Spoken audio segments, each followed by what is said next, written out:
Hi friends, ಎಲ್ರಿಗೂ ನಮಸ್ತೆ. ಬನ್ನಿ ಸ್ನೇಹಿತರೆ, ಇವತ್ತು ಮಾರ್ನಿಂಗ್ ತಿಂಡಿಯಲ್ಲಿ ಮಾಡ್ಕೊಂಡಿರೋಂತಹ ದೋಸೆ ಹಿಟ್ಟು ಉಳಿದಿದ್ರೆ ಸಾಕು. ಆ ದೋಸೆ ಹಿಟ್ಟಲ್ಲಿ ಈವ್ನಿಂಗ್ ಸ್ನ್ಯಾಕ್ಸ್ನ ತುಂಬ ಟೇಸ್ಟಿಯಾಗಿ ಈಸಿಯಾಗಿ ಮಾಡ್ಕೊಳ್ಳೋಣ. ಅದನ್ನು ಮಾಡೋ ರೀತಿ ಇವಾಗ ನೋಡೋಣ ಬನ್ನಿ ಸ್ನೇಹಿತರೆ. ನಾನಿಲ್ಲಿ ಮೊದಲನೇದಾಗಿ ಮಿಕ್ಸಿ ಜಾರ್ ತೊಗೊಂಡಿದ್ದೀನಿ. ಮಿಕ್ಸಿ ಜಾರ್ಗೆ 1 ಬೌಲಷ್ಟು ಕಾಯಿ ತುರಿ, 2 ಹಸಿಮೆಣಸಿನ್ಕಾಯಿ, 2 ಸ್ಪೂನು ಕಡಲೆಪಪ್ಪು, 1 ಇಂಚಷ್ಟು ಹಸೆ ಶುಂಠಿ, 3 ಪಪ್ಪು ಬೆಳ್ಳುಳ್ಳಿ, ಕೊತ್ತಂಬರಿ ಸೊಪ್ಪು, ನಮಗೆ ರುಚಿಗೆ ಎಷ್ಟು ಬೇಕೋ ಅಷ್ಟು ಉಪ್ಪನ್ನು ಸಹ ಹಾಕ್ಕೊಂಡು ಅದಕ್ಕೆ 1 ಚೂರು ಹುಣಸೆ ಹಣ್ಣನ್ನು ಸಹ ಹಾಕ್ಕೊಳ್ಳೋಣ. ಹುಣಸೆ ಹಣ್ಣು ಹಾಕ್ಕೊಂಡ್ಬಿಟ್ಟು ಸ್ವಲ್ಪ ನೀರು ಸಹ ಹಾಕ್ಕೊಂಡು ಇದನ್ನು ನಾವು ರುಬ್ಕೊಳ್ಳೋಣ.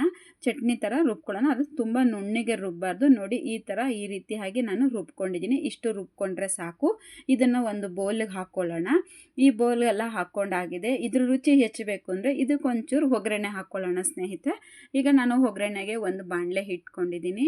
ಬಾಣಲೆಗೆ ನಾನು 1 ಸ್ಪೂನು, ಚಿಕ್ಕ ಸ್ಪೂನಲ್ಲಿ 1 ಸ್ಪೂನಷ್ಟು ಎಣ್ಣೆ ಹಾಕ್ಕೊಳ್ತಾ ಇದ್ದೀನಿ. ಅರ್ಧ ಸ್ಪೂನಷ್ಟು ಸಾಸಿವೆ ಹಾಕ್ಕೊಳ್ಳೋಣ. ಸಾಸಿವೆ ಬಂದುಬಿಟ್ಟು ಚೆನ್ನಾಗಿ ಸಿಡಿಬೇಕು. ಸಾಸಿವೆ ಚೆನ್ನಾಗಿ ಸಿಡಿದ್ರೇ ಟೇಸ್ಟ್ ಜಾಸ್ತಿ. ಅರ್ಧ ಸ್ಪೂನಷ್ಟು ಉದ್ದಿನಬೇಳೆ, ಸ್ವಲ್ಪ ಕರಿಬೇವಿನ ಸೊಪ್ಪು, ಸ್ವಲ್ಪ ಹಿಂಗು ಅಷ್ಟನ್ನು ಹಾಕ್ಕೊಂಡು ಹುರ್ಕೊಳ್ಳೋಣ. ನಾನು ಇವಾಗ ಫ್ಲೇಮ್ ಆಫ್ ಮಾಡ್ಕೊಳ್ತೀನಿ.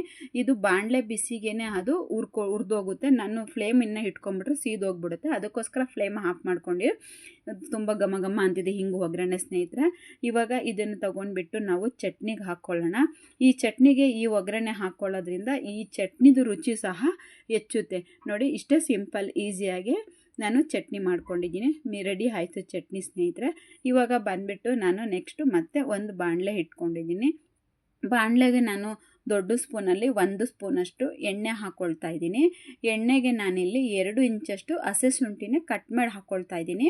ಹಸೆ ಶುಂಠಿ ಮತ್ತು 2 ಹಸಿಮೆಣ್ಸಿನ್ಕಾಯಿ ಎರಡನ್ನೂ ಸಹ ನಾನು ಎಣ್ಣೆಲಿ ಹಾಕ್ಕೊಂಡು ಚೆನ್ನಾಗಿ ಹುರ್ಕೊಳ್ತೀನಿ. ಈ ಹಸಿಮೆಣ್ಸಿನ್ಕಾಯಿ ಮತ್ತು ಹಸೆ ಶುಂಠಿ ಹುರ್ಕೊಳ್ಳೋದ್ರಿಂದ ತಿನ್ನಬೇಕಾದ್ರೆ ಮಕ್ಕಳಿಗೆ ಮತ್ತು ಖಾರ ಹಾಕಬಾರ್ದು, ಹಸಿ ಸಿಕ್ಕಬಾರ್ದು, ತೂ ಅಂತಾರೆ. ಆ ಕಾರಣಕ್ಕೋಸ್ಕರ ಈ ರೀತಿ ಹುರ್ಕೊಂಡ್ಬಿಟ್ರೆ ತುಂಬ ರುಚಿಯಾಗಿರುತ್ತೆ. ಅವರಿಗೆ ಗೊತ್ತೇ ಆಗಲ್ಲ. ಮತ್ತು ನಾನಿಲ್ಲಿ 2 ಸ್ಪೂನಷ್ಟು ಕಡಲೆಬೇಳೆ ಹಾಕ್ಕೊಳ್ತೀನಿ.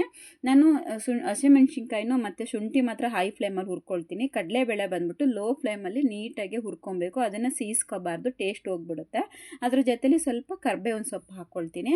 ಅದನ್ನು ಸಹ ನಾನು ಸಣ್ಣ ಉರಿಲಿ ಹುರ್ಕೊಂಡ್ಬಿಟ್ಟು ನಾನು ಈರುಳ್ಳಿ ಬಂದುಬಿಟ್ಟು ದೊಡ್ಡದು 2 ಈರುಳ್ಳಿನ ಸಣ್ಣದಾಗಿ ಉತ್ತರಿಸಿಟ್ಕೊಂಡಿದ್ದೀನಿ. ನಾನು ಈರುಳ್ಳಿ ಹಾಕ್ಕೊಂಬಿಟ್ಟು ಬಾಣಲೆಗೆ ಫ್ಲೇಮ್ ಆಫ್ ಮಾಡ್ಕೊಂಡ್ಬಿಡ್ತೀನಿ. ನಾವು ಅದನ್ನೇನು ಮತ್ತೆ ಹುರಿಯೋದು ಬೇಡ. ಅದು ಸ್ವಲ್ಪ ಹಸಿ ವಾಸನೆ ಹೋದರೆ ಸಾಕು. ಈ ಬಾಣಲೆ ಬಿಸಿಲೇ ಅದು ಸ್ವಲ್ಪ ಮಾಗುತ್ತೆ ಈರುಳ್ಳಿ. ನೋಡಿ, ಎಲ್ಲನೂ ಮಿಕ್ಸ್ ಮಾಡಿ ಕೂಲ್ ಆಗೋದಕ್ಕೆ ಬಿಟ್ಕೊಳ್ಳೋಣ ಸ್ನೇಹಿತರೆ. ನಾನು ಬೆಳಗ್ಗೆ ಉಳಿದಿರೋಂಥ ದೋಸೆ ಹಿಟ್ಟಿಗೆ ನಾನಿಲ್ಲಿ 1 ಬೌಲಷ್ಟು ಕ್ಯಾರೆಟ್ನ ತುರಿದು ಹಾಕ್ಕೊಳ್ತಾ ಇದ್ದೀನಿ. ಸ್ವಲ್ಪ ಕೊತ್ತಂಬರಿ ಸೊಪ್ಪು, ನಾನು ಏನು ಹುರಿದು ಇಟ್ಕೊಂಡಿದ್ದೀನಲ್ವ ಕಡಲೆಬೇಳೆ ಮತ್ತು ಈರುಳ್ಳಿ ಎಲ್ಲನೂ ಅದನ್ನು ಸಹ ಹಾಕ್ಕೊಂಡು ನನಗೆ ರುಚಿಗೆ ಎಷ್ಟು ಬೇಕೋ ಅಷ್ಟು ಉಪ್ಪನ್ನು ಸಹ ಹಾಕ್ಕೊಂಡು ನಾನಿಲ್ಲಿ 1 ಸ್ಪೂನಷ್ಟು ಜೀರಿಗೆ ಹಾಕ್ಕೊಳ್ತಾ ಇದ್ದೀನಿ.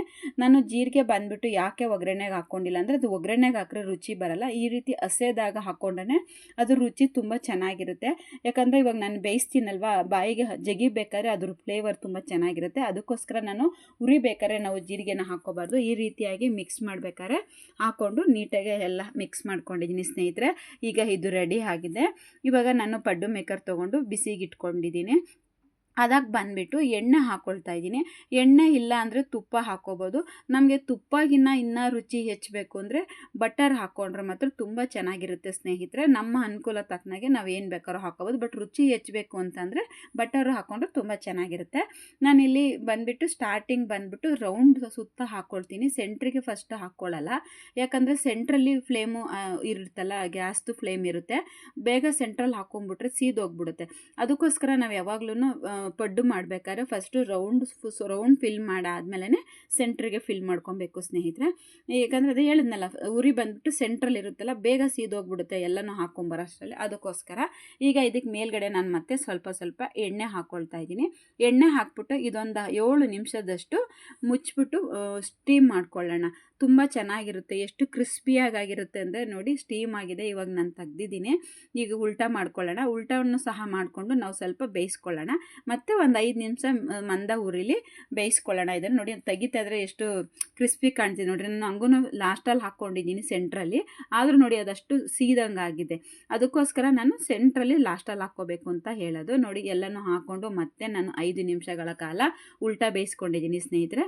ಈಗ ಅದೆಲ್ಲ ಎತ್ಕೊಂಡ್ಬಿಡೋಣ. ನಾನು ಉಳಿದಿದ್ದೆಲ್ಲನೂ ಸಹ ಇದೇ ರೀತಿಯಾಗಿ ನಾನು ಮಾಡ್ಕೊಳ್ತೀನಿ. ತುಂಬ ಟೇಸ್ಟಿಯಾಗಿ ಈಸಿಯಾಗಿ ಮಾಡ್ಕೋಬೋದು ಸ್ನೇಹಿತರೆ. ಬೆಳಗ್ಗೆ ತಿಂದಿರೋ ದೋಸೆ ಹಿಟ್ಟು ಬೇಜಾರಾದರೆ ಸಂಜೆ ಈವ್ನಿಂಗ್ ಸ್ನ್ಯಾಕ್ಸಿಗೆ ಈ ರೀತಿಯಾಗಿ ತುಂಬ ಸುಲಭವಾಗಿ ಮಾಡ್ಕೋಬೋದು. ಮತ್ತು ನಾವು ಅದನ್ನು ರೆಫ್ರಿಜರೇಟರ್ ಬೇಜಾರು ಮಾಡಿ 3ನೇ ದಿನಕ್ಕೆ ಆಚೆ ಬಿಸಾಕೋದಕ್ಕಿಂತ ಈ ರೀತಿಯಾಗಿ ಸ್ನ್ಯಾಕ್ಸ್ನ ಟೀ ಟೈಮ್ಗೂ ಮಾಡ್ಕೋಬೋದು. ಇಲ್ಲ ಅಂದರೆ ನೈಟ್ ಊಟಕ್ಕೆ ಸಿಂಪಲ್ಲಾಗಿ ಎಲ್ರಿಗೂ ಎರಡೆರಡು ಆಗೋ ಥರ ಈ ಥರ ಪಡ್ಡು ಸಹ ಮಾಡ್ಕೊಂಡ್ಬಿಟ್ರೆ ಸ್ನೇಹಿತರೆ ತುಂಬ ಸಖತ್ತಾಗಿರುತ್ತೆ. ಇದ್ರ ಜೊತೆಲಿ ಇವಾಗ ಚಟ್ನಿ ಹಾಕ್ಕೊಂಡು ತಿಂತಾಯಿದ್ರೆ ಅದ್ರ ರುಚಿನೇ ಹೆಚ್ಚು ಸ್ನೇಹಿತರೆ. ಅದನ್ನು ಈ ರೀತಿ ಮುಟ್ತಾ ಇದ್ರೆ ಕರ್ರನಿರುತ್ತೆ ಮತ್ತು ಪಕೋಡ ಥರ ಇರುತ್ತೆ, ತುಂಬ ಸಖತ್ತಾಗಿರುತ್ತೆ.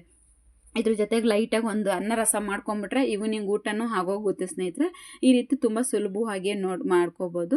ಈ ರೆಸಿಪಿ ನಿಮ್ಗೆ ಇಷ್ಟ ಆಗಿದ್ರೆ ಒಂದು ಲೈಕ್ ಮಾಡಿ ಮತ್ತು ಶೇರ್ ಮಾಡಿ. ಹೊಸ್ದಾಗಿ ಯಾರಾದರೂ ನನ್ನ ಚಾನಲ್ನ ನೋಡ್ತಿದ್ರೆ ನನ್ನ ಚಾನಲ್ನ ಸಬ್ಸ್ಕ್ರೈಬ್ ಮಾಡ್ಕೊಳ್ಳಿ. ನೋಡಿ ಸ್ನೇಹಿತರೆ, ಇವಾಗ ನಾನು ಇದನ್ನು ಮುರಿದು ತೋರಿಸ್ತಾ ಇದ್ದೀನಿ. ನಾನು ಒಳಗಡೆ ಏನು ಕಡಲೆಬೇಳೆ ಎಲ್ಲನೂ ಹುರಿದ್ಬಿಟ್ಟು ಹಾಕ್ಕೊಂಡಿದ್ನಲ್ಲ, ಎಷ್ಟು ಚೆನ್ನಾಗಿ ಕರಿಬೇವಿನ ಸೊಪ್ಪು ಎಲ್ಲವೂ ಸಹ ರೆಡಿ ಆಗಿದೆ. ಚಟ್ನಿ ಹಚ್ಕೊಂಡು ತಿಂತಾಯಿದ್ರಂತೂ ಸೂಪರು. Thank you.